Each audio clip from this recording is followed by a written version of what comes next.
First video with the new haircut. I like it. I just got it today. Yeah, might as well change it up, I guess. I actually kind of postponed it till today. I was actually procrastinating and doing other stuff, so I got it done today. Another video during the daytime because I got stuff to do afterwards. So yeah. What's up, everybody? Welcome back to Just Jake Reviews. I review albums, movies, and sports games, and today we are back with another album review. The last time we did this, it was Pink Floyd's The Wall, which was a very long concept album. This is almost similar. This album is almost similar. It's another long album. I wouldn't really call it a concept album, but this album just came out. I say just came out, but last Friday, so a week. This album came out a week ago. Because it's Friday the day I'm filming this. And I figured this album I have listened to about 3 to 4 times, and I absolutely love it. It's a new album, just came out this year, and I figured this album is going to be talked about for a long time, for the remainder of this year probably, and I'm going to keep on listening to it. I heard it last night. I heard it the first 2 times and did not give it a score. Then I wrote down everything that I heard last night about the album and gave it a final score. So yeah, we'll go from there. But anyways, I'm gonna stop yapping. Today's album review is gonna be The Fall Off by J. Cole, the new J. Cole album that just came out. 24 songs long, an hour and 41 minutes, because it's 2 discs, but I'll get into more of that. But anyways, The Fall Off by J. Cole was announced as J. Cole's final album. You know, J. Cole is probably not gonna drop really ever again. There was rumors of an album to come out before this called It's a Boy. And I think he's still releasing that, which is good. And yeah, but this is basically the last time we're ever going to get a full J. Cole album. Hopefully it's not true. I love J. Cole. I think J. Cole is one of my favorite rappers of all time. I think J. Cole is top 5 best rapper ever. So anyways, I have basically written down something about not every song. There are some songs that I left off of, but I've stuff to talk about most songs off this album. So let's start with the obvious. These 2 sides. It is a 2-sided album. The first side is called Disc 29. The second side is called Disc 39. Disc 29 is basically J. Cole going back to when he was 29 years old and rapping. And then 39 was him going back to 39, or him looking in the future, even though he's 41 now. He's 41, so it's still like 2 years old. But yeah, I say we just hop into this album and talk about the tracks. So, first track off the album is not really a song. It is called 29 Intro. It is the intro to the Disc 29, and not a song. It is a beautiful 40-second sample of a James Taylor song. Absolutely beautiful. It's like a little country song. It sounds fantastic. And this will definitely shock you when you listen to this album first. When you press play on this album, you're like, what the hell is this, J. Cole? Sounds beautiful, but not a song. Now let's get into the actual songs. So the first actual song off the album is 2-6, which is a song that people actually seem to love. J. Cole fans are thriving for this song. They absolutely love this song. Me personally, I don't love this song. This is not really a song I go back to a whole lot. And it's not because the song is bad. I would only say there's 2 skips on this whole album because it's hard to make a 24-song album and have it be 24 to 24 flawless. It's not. There are other songs off this album that sound like this. You know, there's 2 types of cuts on this album. There's like the rapping, like upbeat rapping cuts, and then there's just like the deep storytelling cuts. This is kind of the upbeat rap cut. I like his whispering at the beginning, the 2-6, 2-6, 2-6, 2-6, 2-6. Like I like when he says 2-6 on the chorus of him whispering, because if you go back to rappers nowadays like Drake or 21 Savage or other rappers like that, they do that whispering sound effect with their voice. J. Cole's never really deep dive into that. Sorry, he's never really did a deep dive into that, and this is the first time I'm doing that, so it's pretty cool. I am going to cut to the chase already. Majority of the songs, especially on the first half, are about the following: growing up, street violence, wealth, leaving people behind, so like leaving his friends behind, Fayetteville, North Carolina, where he's from, and him being broke. So I'm not going to talk a whole lot about songs in the first half, what they're about, because they're basically all about that. You just got to go listen to it. So next up, we have a big song. We have the song called Safety, which is a top 5 song off the album for me. I have wrote down my top 5 songs that we'll get to. Safety. This song is spectacular. This song is immaculate. Amazing storytelling on this song. This song is about one of J. Cole's best friends calling him and asking him like, yo man, where you been? I know you're famous, so I know you probably don't want to talk to me ever again. It's been a while. Just catching up. I miss you, man. Where have you been? I know fame's treating you well. Hope you're doing well. Kind of a very sad song, and kind of makes you think that, J. Cole definitely does not, J. Cole's not one of those guys who's like, just because I'm famous, I'm not hanging out with you. That's not true at all. And the third verse on this song is brilliant. The third verse on this song is his friend talking about one of his friends who died who was gay, and he basically is saying, like, hey, man, I invited you to the funeral. You don't have to go. I understand that, just because you're famous, grief might not treat you well, and you might, you're probably not going to like being at a funeral just because you're famous. Very sad song. So yeah, I'm loving the third verse. I'm loving the storytelling behind this song. This song is probably the one song that I will go deep dive into storytelling. There are other songs that stick out. Once again, the songs I don't have liked off this album are the songs that are still good, but they don't stick out because they're about the same thing, or they have a similar beat as the last song. I like songs in this album that stick out, and Safety is definitely a huge stick out for me. All right, let's talk about some features. We have the next song, Run a Train, featuring Future. Future is on 2 songs off this album. His feature off this song has been growing on me so many times. The very first time I heard this song, I did not like it at all. The fuck do you know about my passion? His chorus, I'm like, what is Future doing? I'm not the biggest Future fan, but his chorus is kind of catchy, and this song is definitely growing on me. So good job, Future.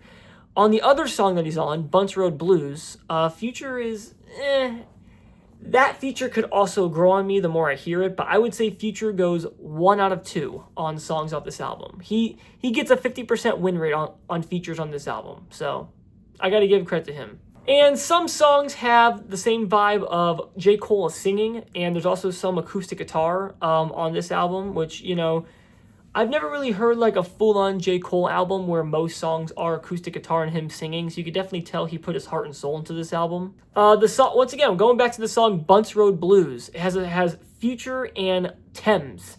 Tems is a female R&B singer who has been featured on a few rap songs before, like the very popular song Wait For You with Future and Drake samples a Tems song. Not really counting as a feature, but it's a sample. This song is very good. Amazing Tems feature. J. Cole gives Tems the entire second half of the song. Tems has like a 2-minute verse. Very beautiful vocals. The beat's awesome too. Bunts Road Blues, definitely a great song. Another top 5 song off the album, Who the F Is You? Amazing, phenomenal rap cut. Another just upbeat, right to the punch. Rap cut, fantastic.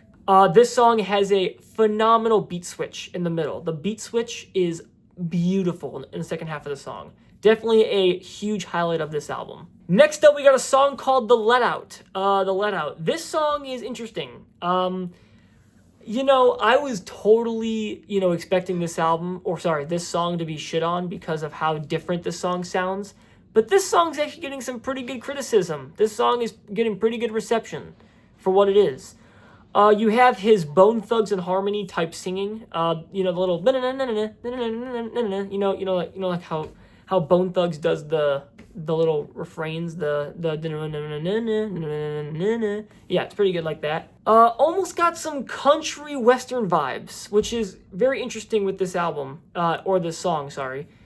Country western vibes, I mess with it though. The song is pretty good. I understand people who don't like this song, but there's not many of them. This song's actually getting received pretty well. And the vibes I get from this song, I get Lil Yachty vibes. Specifically, Let's Start Here by Lil Yachty. That whole album? Those are the vibes I get from that song. Next up, I want to talk about a song that I don't really love. It's a 2-parter song. It's called Bombs in the Ville / Hit the Gas, this song is J. Cole FaceTiming his younger self. So pretty good message, pretty good storytelling, but me personally, not a song I go back to a whole lot. All right, disc 39, the second half of this album starts off with 39 intro, which is an actual song. It is a 6-minute track, the only song above 6 minutes long. It's a little acoustic guitar track. Once again, Let's Start Here by Lil Yachty vibes, kind of a sing-songy song, which is pretty good. I've seen this song being in many people's top 3 off the albums. It's not mine, but I guess I could see that. Next up, we got The Villist featuring Erykah Badu, who is a very famous female R&B singer. I don't really know who that is. I've heard of her, and I've heard of the fame I've heard of the fame and the recognition she gets from other people. This song has the best beat on the entire album. It's got like a Mobb Deep type beat, Mobb Deep / MF Doom. Also, it's got an Outkast type chorus. I love how Outkast. It's pretty much an Outkast hook. And Erykah Badu, these features are not really present. You know, Erykah Badu just has background vocals. You know, it's not really anything crazy. I know a story of J. Cole sampling one of her songs, like on his early albums. I'm not really sure what song, but so people are definitely expecting this collab, which I was not at all. Another top 5 song off the album, Old Dog, featuring Petey Pablo. I've heard of Petey Pablo. I know he's an old school rapper. Don't know anything he does. I don't love his voice. His chorus is interesting. I don't love his voice, but this is definitely a top 5 song. What do you know? All the legendary rap tracks are in my top 5 except for Safety. Old Dog, fantastic song, fun beat. We have probably, unfortunately, the most forgettable song off the album, Only You featuring Burna Boy. Burna Boy is a UK rapper and singer. Not a bad feature, not a bad song. I enjoy the beat. I like his singing. It's very relaxing. Very, very relaxing tempo. Nice singing on this album, or on this song. We have a back-to-back legendary duo track. We have I Love Her Again, which is top 2 song off the album. I love this goddamn song. I love the hook. I love the lyrics. Amazing song. And then you have my favorite song off the album, which is called What If, featuring Morray. Morray is a singer / rapper who previously did My Life featuring 21 Savage, another J. Cole song, another very popular J. Cole song off of The Off Season, his 2021 album. This is the best song off the album. It's not even close. I can listen to this song for hours and still want more. This song is about J. Cole rapping from the POV of Tupac and Biggie during the beef. So the very first verse off this song is Biggie talking to Pac about like, hey man, I heard the diss track you did, hit him up, that's cool, whatever. It's basically him talking about like how when he got shot and he was in the hospital, no one came to visit him. No one reached out to him except for Biggie. And he also talks about how Biggie was shocked when Tupac died.